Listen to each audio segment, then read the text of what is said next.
Pak Ketua, sebagaimana kita ketahui bahwa Cilacap itu di era bupati ke bupati ya Pak. Ya. Tentunya di era Bupati almarhum Probo Yuliastoro, kita mengenal adanya Cilacap Pro Investasi.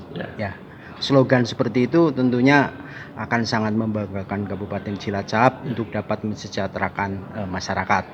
Yang kedua, kita pernah mengenal adanya Cilacap to be Singapura, ya kan, yang artinya mungkin zona kawasan industri Cilacap diharapkan akan sebanding mirip-mirip dengan Singapura, ya kan. Nah, tentunya ini program-program yang sudah pernah dilaksanakan bupati-bupati yang terdahulu, apakah akan menjadi slogan-slogan saja ataukah seperti apa nih Pak?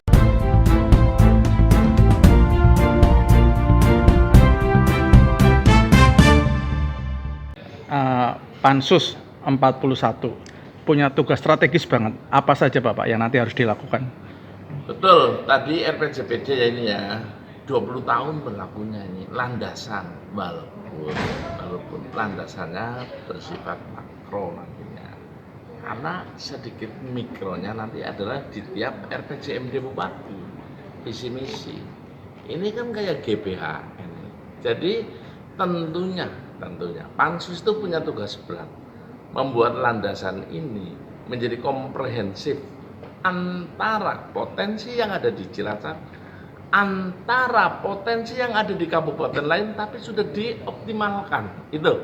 Nah, ini menjadi landasan, dan antara pengoptimalisasi yang terukur dan terlogika, tidak hanya ngarang. Nah, ini nanti tugas berat pada Pansus. Maka dari itu Pansus ini pembandingnya, bahkan kajiannya, ya ini harus lebih teliti. Waktunya padat banget dan waktunya tidak bisa dibatasin mestinya begitu. Contoh-contoh, ada satu kabupaten barangkali mau di Pulau Jawa, mau di luar Pulau Jawa, yang ternyata punya potensi pariwisata tapi sudah mengembangkan dengan maksimal. Cilacap punya potensi wisata yang bersama mirip-mirip dengan kabupaten tersebut, itu perlu dikaji di sebelah situ. Ada kabupaten yang industrialisasinya mengalami perkembangan pesat, Cilacap yang potensi di hal itu, tapi kok masih perlu membandingkan supaya menjadi satu contoh, supaya menjadi satu pembelajaran, supaya menjadi satu komparasi. Ada lagi di wilayah mana nanti kabupaten yang peningkatan PAD-nya dan juga kabupaten yang agrarianya, pertaniannya sudah bagus, modern dan berhasil guna. Kalau Cilacap sudah mencapai nilai berapa, cara meningkatkan 20 tahun ke depan, ini landasannya kita buat. Nah, ini Pansus ini luar biasa membuat sebuah landasan untuk dijadikan RPJMD dari setiap bupati sampai 4 periode, karena 20 tahun ya, walaupun sumber segala landasan adalah pembukaan UUD 45, mencerdaskan kehidupan bangsa dan sebagainya. Pak Taufik, saya mau nanya, ada upaya nggak intensif pajak atau apapun intensif yang berupa supaya memacu investor bisa masuk ke Cilacap sehingga bisa PAD besar menangani persoalan syuting, persoalan musiman kalau PAD-nya besar. Oke, ya, jadi kembali ini masalah landasan ya. Landasan ini berlaku untuk 20 tahun. Maka satu, begitu rencana pembangunan jangka menengah daerah ya untuk 20 tahun ini, nanti turunannya akan ada. Kita kan hanya membuat landasan 20 tahun, terpotong-potong visi misi bupati nanti di tiap satu periodik 5 tahunan, berarti 4 bupati ya, 4 visi misi, 4 RPJMD. Nah, setelah RPJPD ini jadi, akan ada perubahan di regulasi yang lain. Tentunya akan ada perubahan di tingkat RT RW atau tidak ada perubahan. Karena ini arah, begitu arah 20 tahun, maka landasan rencana tata ruangnya juga harus disesuaikan. Contoh ya, Cilacap mau jadikan kota industri misalkan nanti ya. Terus kenapa? Ya kelebihannya apa? Jangannya bicara pelabuhan, suka banyak orang ngomong pelabuhan ini 20 tahun loh ya panjang, 5 tahunnya pendek-pendek. Kota pelabuhan gimana? Terus akan mengundang gara-gara bicara pelabuhan, mengundang investor termasuk dalam tata ruang industrinya misalkan pembuatan pabrik-pabrik. Pabrik itu ekspornya luar negeri. Loh, bisa nggak? Nggak bisa. Karena Cilacap pelabuhannya curah, bukan peti kemas. Kalau itu hanya digedok dan punya cita-cita, maka investor begitu melihat tertarik ada pelabuhan, begitu tahu itu pelabuhan curah, maka mereka akan lari ke kabupaten lain yang dekat dengan pelabuhan Semarang karena ekspor impornya terlalu jauh dalam ekspedisi muatan kapal lautnya ya, truknya terlalu jauh. Nah ini juga harus disesuaikan, maka ini landasan 20 tahun. Berarti apa? Kalau mau cita-cita boleh komprehensif, maka besok pansus juga supaya melihat ke Bappenas ada nggak target Cilacap merubah dari pelabuhan curah menjadi pelabuhan peti kemas. Turunan RT RW-nya juga akan disesuaikan. Jangan ini tidak ada target nasional menjadi pelabuhan peti kemas, ternyata di sini punya cita-cita yang muluk-muluk misalkan. Nah, target terakhirnya apa? Bupati dan bupati terus menurunkan seperti disampaikan Bu Purwati, angka kemiskinan dan pengangguran. Pengangguran hari ini Cilacap 8,7 kalau tidak salah ya. Persen ya. Di bawah nasional. Jauh. Kita nomor 2, kalau tidak salah nomor 1-nya Brebes, nomor 2-nya Cilacap dan Tegal. Nah, ini kan harus dikejar. Maka salah satunya tentunya rancangan terkait itu, rancangan supaya tidak muluk-muluk 20 tahun, terukur dengan potensi yang ada tadi. Study bandingnya, kajiannya dengan kabupaten yang sudah punya nilai lebih, pengoptimalan terhadap ini potensi daerah banyak, termasuk tadi disebutkan undang-undang sepadan. Kita potensi punya pantai ini dulu kita bicara waktu Pangdamnya masih siapa Pak Bidi siapa sudah mengirimkan surat bahkan sejak PTU sampai ke Peneng Pendem, itu satu contoh. Itu juga harus dicermati karena nggak bisa asal pariwisata buat kita. Landasannya apa? Landasannya itu bahkan dari barang milik negara menjadi barang milik daerah, itu berproses di Kementerian Keuangan.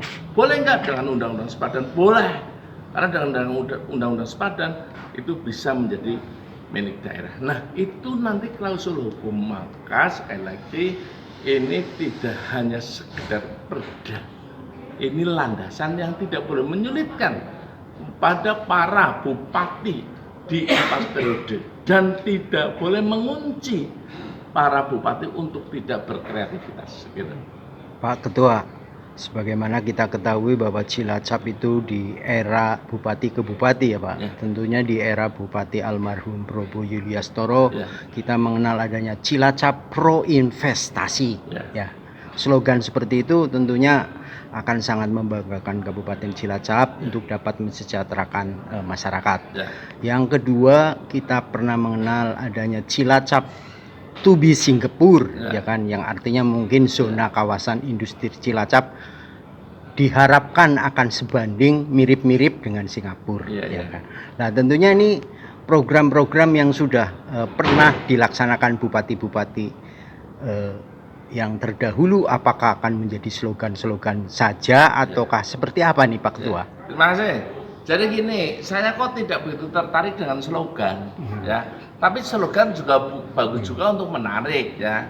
Tapi slogan kita ingat dalam pemerintahan, dalam diri setiap pribadi, di partai, di pemerintahan, dimanapun, bicara, berpikir, hati dan langkahnya harus satu. Ya, nggak boleh berbeda. Maka cita slogan boleh dijalankan belum? Kalau pro investasi semua kabupaten iya, maka bagian yang menangani sudah pro dimudahkan belum, dimanjakan belum, supaya ini targetnya angka kemiskinan, angka pengangguran, termasuk stunting dari hal kemiskinan bisa teratasi kan begitu. Nah, boleh pro apa saja boleh, ya pro lah, pokoknya Cilacap pro apa itu. Tapi yang paling penting adalah dijalankan. Itu ya. Ini di luar konteks bahwa kita membangun 20 tahun. Kalau 20 tahun ada, gini, Cilacap to be Singapura. Boleh. Sudah menuju belum? Ya, sudah belum. Jangan-jangan Cilacap to be Singapura terus-menerus disampaikan, tapi arah ke situ ada belum? Kalau boleh mau saya contohkan ya, contohkan. Ini juga bisa disampaikan pada pemerintah pusat. Pelabuhan Tanjung Pinang, Japung. Cilacap, Intan. Pelabuhan Ya. Tanjung Intan. itu pelabuhan curah. Kelebihannya ada, bukan soal pelabuhan alam, bukan hanya itu. Kita dengan Australia, dengan New Zealand, yang kita tahu persis bahwa mereka pengekspor sapi, betul? Ya. Sementara sapi mereka diekspornya kepada Singapura. Itu misalnya buat pemikiran. Ekspor buat Singapura, di Singapura semua negara yang membutuhkan mengambilnya di situ. Padahal kalau tidak salah di Singapura dan Malaysia kalau nggak salah ya, itu tidak boleh ada karantina. Nggak boleh. Nah ini sehingga mereka apa namanya? Kalau bongkar antar kapal ya. Saya lupa, jadi saya lama nggak pelabuhan ini lupa ya. Bongkar muat. Bukan ya. Jadi mereka ship to ship. Transfer Ya. mungkin. Ya transfer dari kapal ke kapal lain. Coba bayangin, kalau ini antara pusat dan Cilacap benar-benar duduk bersama, ini kembangkan menjadi pelabuhan internasional. Kemudian bisa kapal-kapal dari Australia yang raksasa di sama New Zealand bawa sapi diturunkan di karantina. Sehingga mereka yang mengambil tidak terburu waktu karena lego jangkarnya tidak terlalu lama, tidak ship to ship. Bisa ngambil kapal-kapal dari Swedia mana yang butuh sapi di Cilacap. Coba bayangkan menjadi kabupaten itu baru itu di Singapura ya, mengambil peran serta Singapura dalam hal itu dengan nyata. Ambil itu dari Australia dan New Zealand, kapal datang besar bongkar karantina, maka negara-negara yang membutuhkan baru datang. Mereka tidak terburu waktu, ya, tidak terburu waktu. Ini menjadi satu hal pemikiran nanti ke depan yang luar biasa. Ini saya sampaikan tidak hanya untuk Cilacap, tidak hanya untuk para calon bupati ya, para pemimpin, tapi juga untuk pemerintah pusat. Supaya apa? To be Singapura, luar biasa arahnya. Tapi yang paling lebih tepat arah itu harus dilakukan menuju, tidak hanya kita hanya bermimpi. Bisa, sangat bisa, tapi tidak akan pernah bisa kalau kita nggak pernah jalan. Maka nanti saya sampaikan domainnya itu kewenangan pemerintah pusat ya, bukan kita. BUMN itu. Nah, maka di situ BUMN benar ya? Apa Kementerian Perhubungan ya? Ya. Perdagangan. Apa? Perdagangan. Bukan, kalau pelabuhan bukan. Perhubungan. Nah, ini Kementerian tadi Perhubungan. ya, kelebihan dari Cilacap belum tereksploitasi dengan baik, belum dioptimalkan, maka perda ini menjadikan arah ke depan, menjadikan landasan walaupun breakdown-nya 5 tahunan di dalam RPJMD para calon bupati setelah mereka dilantik. Cukup ya. Oke. Terima kasih Pak Ketua, Bu Pur, sukses selalu. Matur nuwun. Merdeka! Merdeka. Merdeka.